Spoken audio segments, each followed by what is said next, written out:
Hi, I'm Kalani. 6 years of marriage to Derek, and I never saw it coming. There were signs. Hushed phone calls that ended abruptly, working late every Tuesday and Thursday. But love makes you blind.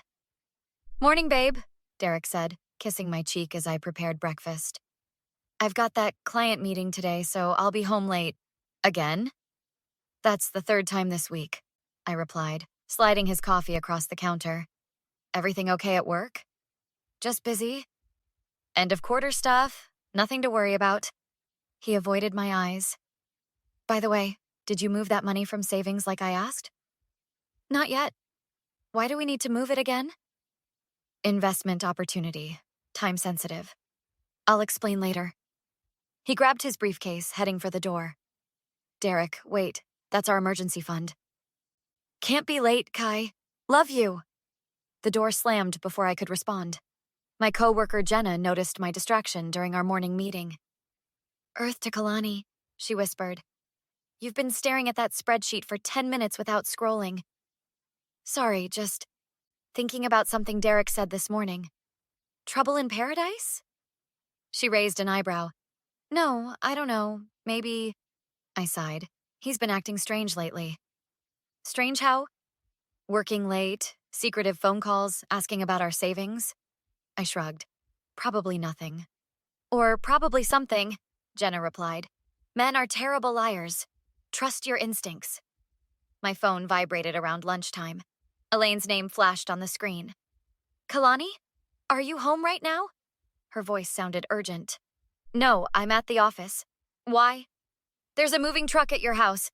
Men carrying out furniture. I assumed you were moving, but... My stomach dropped. I'm not moving. Did you see Derek? No, just 3 guys I've never seen before. They've been loading stuff for about an hour. I grabbed my purse, already heading for the elevator. I'm on my way. Can you keep watching? Of course, honey. Want me to call the police? Not yet. Let me see what's happening first. 45 minutes later, I pulled into my driveway. The truck was gone. So was Elaine. With shaking hands, I unlocked my front door. Empty. Living room. Empty. Kitchen. Empty except for the refrigerator. Our bedroom, the bed gone, closets cleared out. Derek's home office was the only room untouched. My phone rang. Elaine. You okay, sweetie? I tried to get a license plate, but they were too far away. Everything's gone, Elaine, everything. Come over right now. I walked numbly to her house next door. She pulled me into her kitchen and sat me down. Did you call him? She asked, placing tea in front of me. Not yet. Call him now. Speakerphone. I dialed. Straight to voicemail. 3 more attempts. Nothing. My phone chimed with a text. Derek. Sorry, Kai. It's over. Check your email. That son of a... Elaine stopped herself. Check your email. The message was cold, clinical. He'd met someone else. He was starting over. He'd emptied our joint accounts that morning. He'd filed for divorce. He was sorry for the inconvenience. Inconvenience? I whispered, my voice breaking. 6 years and he calls it an inconvenience? Bank accounts too? Did you check? I logged into my banking app. 0. Savings, checking, even my personal account. All emptied. That's illegal, Elaine said firmly.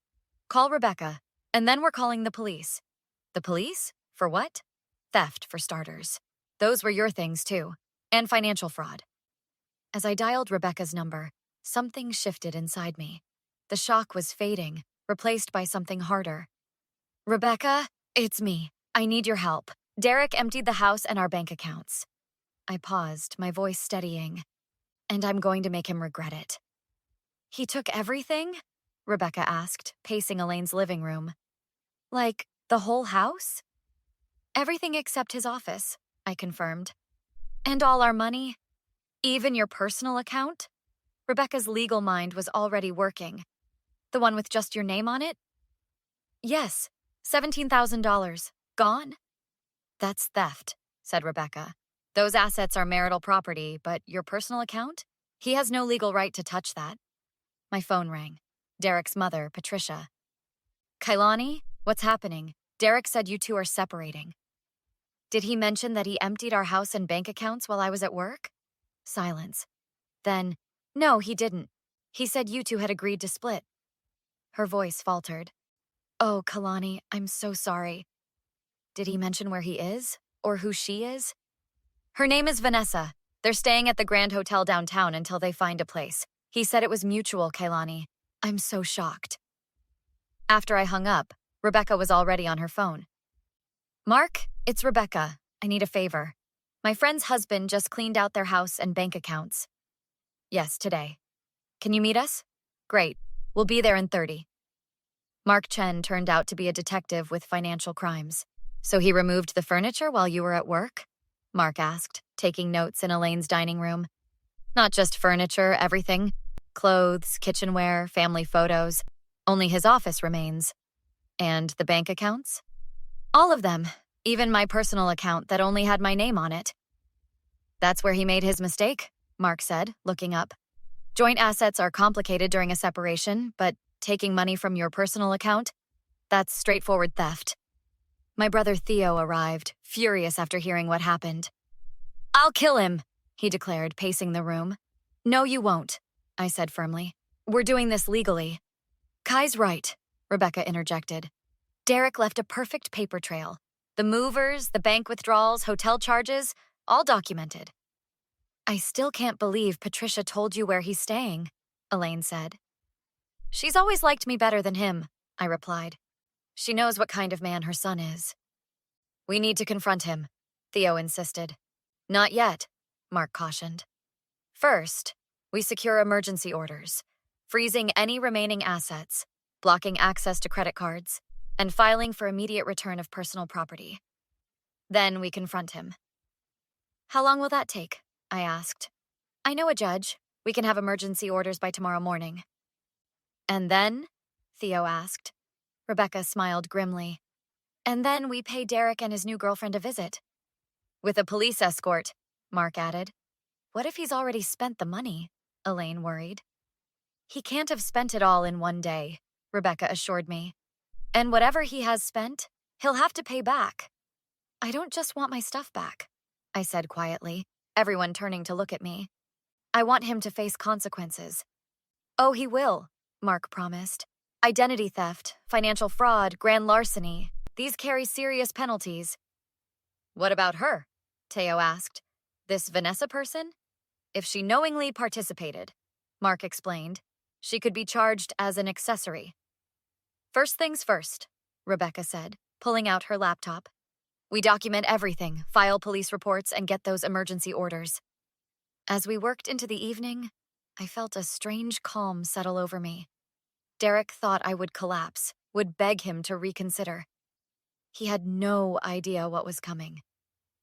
The next morning, armed with emergency court orders and accompanied by Mark and 2 uniformed officers, we arrived at the Grand Hotel. Rebecca and Theo flanked me as we approached the front desk. We need Derek Williams's room number, please, Mark said, showing his badge.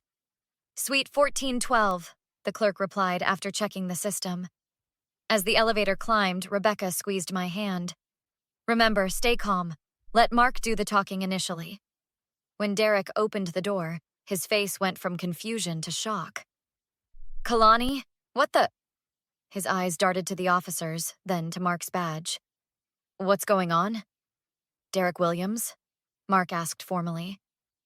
I'm Detective Chen. We have an emergency court order regarding the removal of property and funds from your marital home. A woman appeared behind Derek. Tall, blonde, expensive-looking. Derek, who are these people? I'm his wife, I said coolly. You must be Vanessa. Derek stepped forward, lowering his voice. Kai, let's talk privately. This is all a misunderstanding. A misunderstanding? I repeated loudly. You emptied our house and bank accounts? Sir, we need to come in, one officer stated firmly. Inside the suite, I saw shopping bags everywhere. New clothes, electronics, all bought with my money. Derek, what's happening? Vanessa demanded, clutching his arm. These officers have a court order freezing all your accounts and credit cards, Mark explained. We also have a warrant to recover stolen property.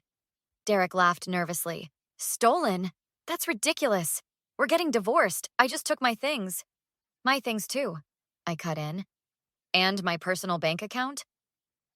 We need to talk about division of assets, Derek began. Division? Theo stepped forward. You took everything.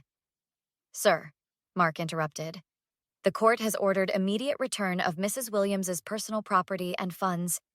Additionally, we're investigating charges of financial fraud and grand larceny. Charges? Vanessa's voice rose. Derek, you said this was all legal. It is, Derek insisted, then turned to me. Kai, baby, I was angry. I made a mistake. We can work this out without involving police. Like you worked it out by stealing from me while I was at work? I was planning to give back your personal things, he claimed. I just needed time to sort through everything. And my personal bank account? I pressed. The one with only my name on it? Derek faltered. I was emotional. I wasn't thinking clearly. You were thinking clearly enough to hire movers, empty 3 bank accounts, and book this suite, Rebecca pointed out. Kai. Derek moved toward me, his voice softening. I'm sorry, I handled this badly. Please, can we talk privately? I still care about you. I bet you do, now that you're facing criminal charges. Criminal charges? Vanessa shrieked. Derek, you promised me. Not now, Vanessa, Derek snapped. Mark stepped forward. Sir, we need an accounting of all removed property and funds. You can cooperate now, or we can continue this conversation at the station. Fine, Derek sighed. I'll cooperate. But Kai, please, this isn't what I wanted. What did you want, Derek?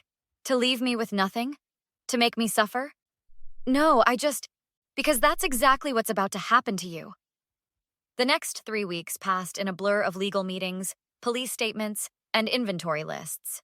Derek returned most of my belongings, those he hadn't already given to Vanessa, and was ordered to repay everything he'd spent from our accounts. But the damage was done. My credit was ruined.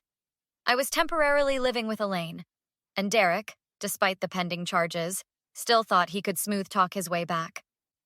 He called again, Rebecca told me as we sat in her office reviewing paperwork. Wants to meet for coffee, just to talk. Delete, I replied without looking up. The prosecutor says they have enough for financial fraud charges, she continued. With the evidence from your personal account, it's a strong case. Good. Theo entered, carrying lunch bags. Any updates? Derek keeps calling her, Rebecca reported, and the grand jury meets next week. Have you heard from Vanessa? Theo asked me. She texted yesterday, said she had no idea what Derek had done and wanted to return some of my things. Think she's telling the truth? Doesn't matter, I shrugged. She benefited from stolen money either way. My phone rang. Derek again. Against my better judgment, I answered on speaker. Kai? Thank you for picking up. His voice sounded desperate. Please, can we meet? I've been trying to reach you. Why? Because I made a terrible mistake. Vanessa's gone. Took off as soon as things got difficult. It wasn't real with her. Not like us. There is no us anymore, Derek. Please, just coffee. 15 minutes. I've paid back most of the money. I'm making this right. Making it right would have been not stealing from me in the first place. I know. I screwed up. But 6 years together? Doesn't that mean anything? It meant everything to me. That's why it hurt so much when you threw it away. The charges, his voice cracked. My career is over if this goes to court. My life is ruined. You ruined it yourself. Kai, please. If you drop the charges, I'll give you everything in the divorce. The house, the cars, everything. Not interested? What do you want then? Just tell me. I want you to face consequences, Derek. Real ones. I am. I've lost everything. You, my reputation, Vanessa. Poor Derek. I cut in. Always the victim. I'm begging you. Give me another chance. Goodbye, Derek. 2 months later, I sat in the courtroom watching Derek plead guilty to reduced charges of financial fraud and theft. The plea deal required full restitution, 2 years probation, and a permanent record that would follow him forever. Do you have anything to say to the court before sentencing, Mr. Williams? The judge asked. Derek turned toward me, eyes rimmed red. I'm sorry, Kailani, for everything. I never meant for it to go this far. I stared back, unmoved. 6 years together, and I'd never seen those tears before. Too little, too late. Miss Williams, the judge addressed me. The defendant has expressed remorse. Do you wish to make a statement? I stood slowly. Your Honor, my husband didn't just take my possessions. He took my security, my dignity, and my trust. He planned this meticulously, waiting until I was at work to empty our home. He transferred money from accounts only in my name. This wasn't a momentary lapse in judgment. It was calculated betrayal. Derek's shoulders slumped further with each word. I don't want vengeance, I continued. I want justice, and I want to ensure he never does this to another woman. The judge nodded. The court acknowledges your statement. Mr. Williams, your actions show a disturbing level of premeditation. You've violated not just the law, but the fundamental trust of marriage. Later, at Elaine's house where friends had gathered, Rebecca raised her glass. To Kailani, who didn't just survive, she triumphed. I didn't do it alone, I acknowledged. I had all of you. What's next? Theo asked. Closing on my new condo next week. New job starts after that. And Derek? Elaine asked cautiously. I heard he's moving to Cincinnati. His parents cut him off financially. Do you regret pressing charges? Rebecca asked. I considered this. No. He thought I was weak, that I would fall apart without him. He underestimated me. He sure did, Theo agreed. As everyone chatted, I stepped onto Elaine's porch for a moment alone. My phone buzzed with a text from an unknown number. I'm sorry for everything. One day I hope you can forgive me. D. I deleted it without responding. Some bridges, once burned, should stay that way. Have you ever been betrayed by someone you trusted completely? What would you do if everything you owned suddenly disappeared? Let me know in the comments below.